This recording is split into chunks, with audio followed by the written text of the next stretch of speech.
I was driving, and I came upon a car in the left lane that was going 10 to 15 miles an hour slower than the flow of traffic. When I came up behind him, that driver made no attempt to move over, even though that car clearly was in the wrong lane. That lane was just for passing. Hi, I'm Dr. Beth Erickson, host of Relationships 101, and I'm back, and I'm glad you are too.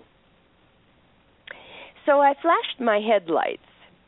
Instead of his moving over or driving faster, he stepped on his brakes. I was already going a safe distance behind him, so I did nothing to react because I discerned immediately that, having great insight as a psychologist, this was a potentially dangerous situation. After about 10 miles of his childish and dangerous behavior, he finally moved over so I could pass safely, giving me the finger as I did. Believe me, I was happy to see his car in my rearview mirror. Another incident of road rage a couple of months before that turned awful.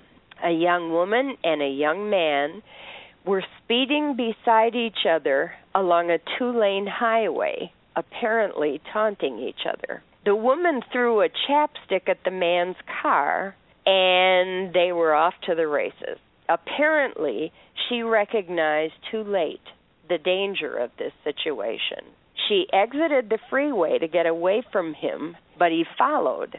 She turned into an empty school parking lot and foolishly got out of her car to continue the argument verbally. After she apparently had said her piece, she attempted to run away from him, and he rammed her with his car, then chasing her through the parking lot in his car and running her down.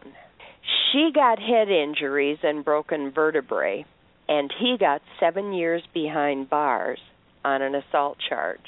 Was having the last word worth it for either of them? Of course not. Apparently, the young man who tried to taunt me months later hadn't gotten a word about how dangerous this game could become. My guest today to help us understand road rage is Dr. Simon Casey.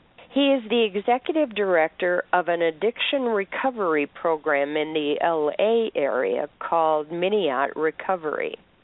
And he was one of the first in the country to coin the phrase rageaholic.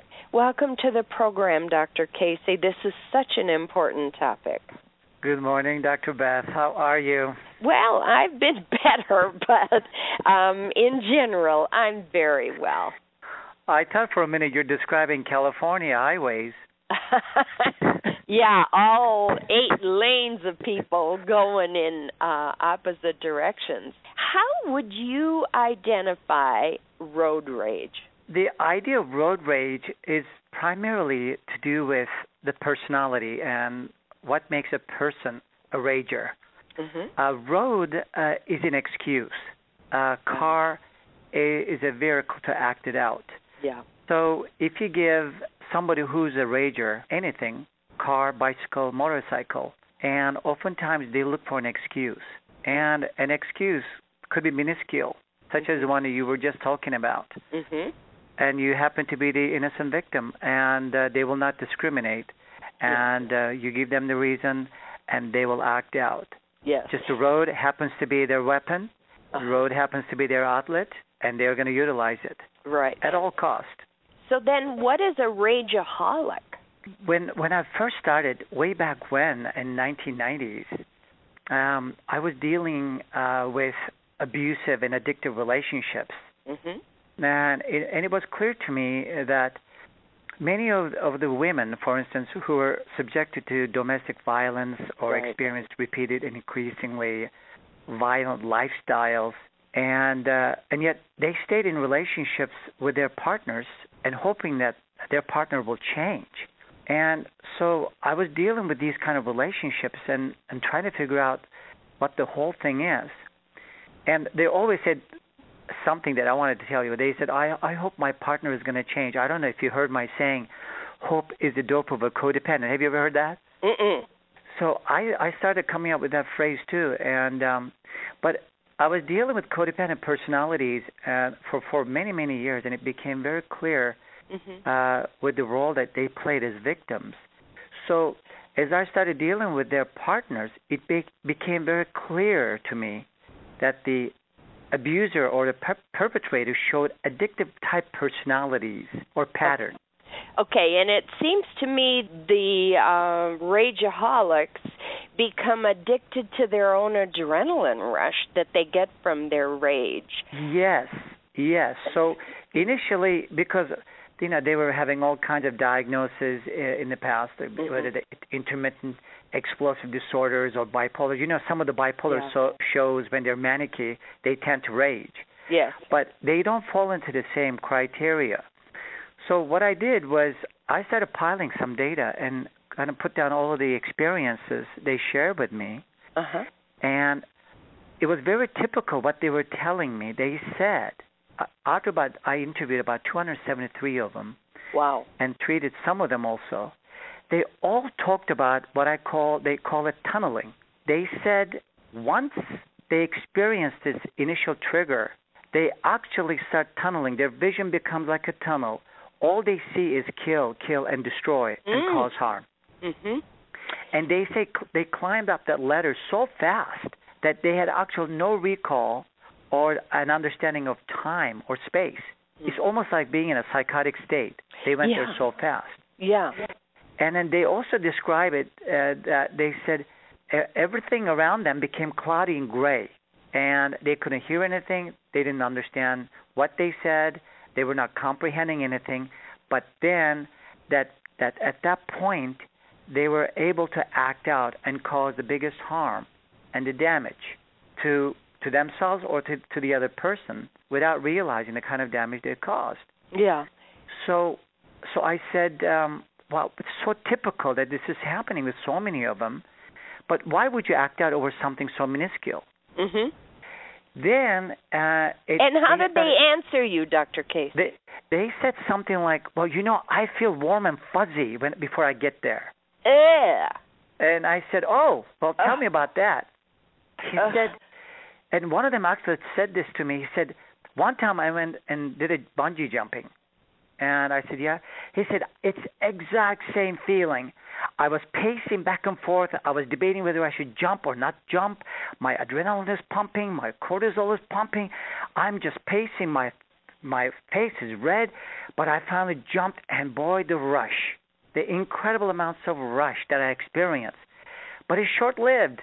Yeah. And I wanted to go back on it again. I wanted to do it again. But, of course, I couldn't do it because there were too many people in line. So just rage at your kid, and you'll get the same thing. Or rage at your wife or husband, and you'll get the same effect. Yes. So you see, when a person masters the amount of adrenaline and cortisol production at any given time, and they know exactly how much to produce to what intensity, made them a rageaholic because they're addicted to that feeling by producing a huge transformation physiologically.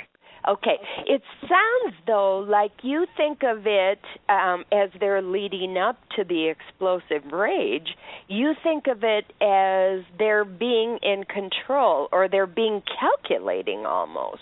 In a way, they're calculating, but then I started looking at it exactly. Is it really something they plan to do? And, it's like an alcoholic. After so many years, you don't think about the buzz. You just want to have the buzz.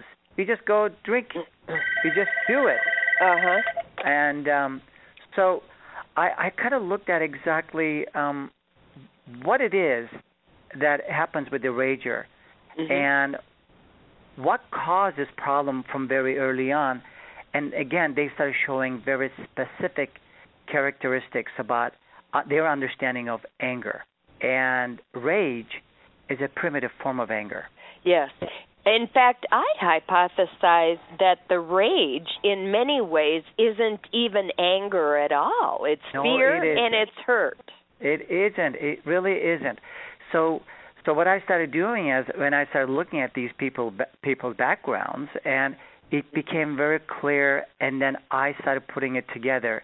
Is rage is primarily to do with fear, like you said, and control. And as you know, anger is primarily an aged pain. When people don't know how to deal with their hurts, their pain, they oftentimes bypass into anger. And if they come from backgrounds where there is domestic violence, raging parents, they actually cannot deal with their pain, and they're subjected to so much fear, so much the element of rejection and abuse, that they actually learn to love their fears, and they end up coming to terms with their fear by making others fear them. Yes, exactly. And so it's a way to feel empowered when in reality they're scared little kids.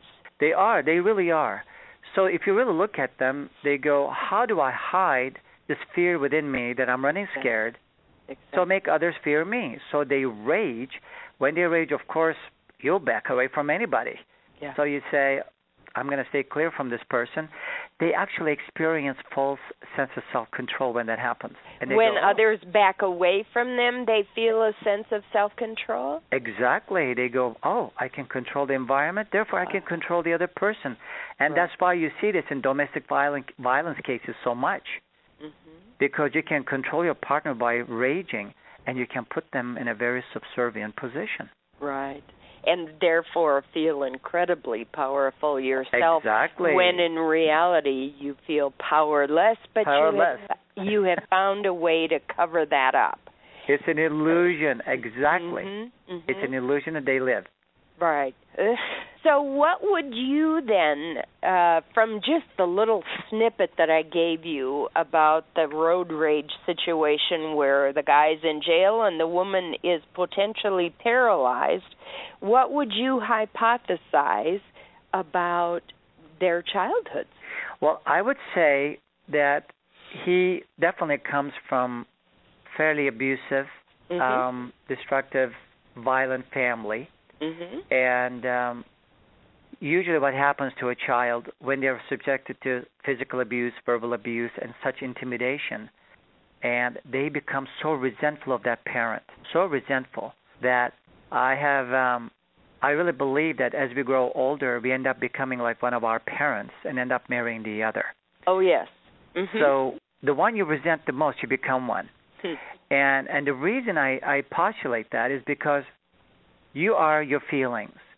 And the more you resent, that means the more you internalize those feelings, more likely they're going to become your personality, their character defects, your defenses. And more than likely you're going to act them out. Can you give us a concrete example of how that works so that my listeners are clear what you're saying? Let's say as I was growing up, my dad was just beating me up because he believed in corporal punishment. And I resented my dad so much for doing that, but at the same time I was shaking in fear because I was a kid, I had no place to go, and I perceived that his beating is normal, and I also felt that I'm bad and I deserved it. So I grow up about 10, 11, 12, and I start becoming more and more angry. The anger that I couldn't feel starts coming to surface. I become more reactive, and I start acting out all over the place, and nobody knows why I'm such a great student. All of a sudden I'm failing everywhere. And, of course, I get more punishment. And pretty soon I'm in my teen years. All I know is I'm engulfed in anger and rage, and I have no place to go, no place to channel it and direct it. And I've never learned how to really understand my emotional self. All I know that I have to get this negative emotions that I have repressed or holding on to for so many years. I have to get them out.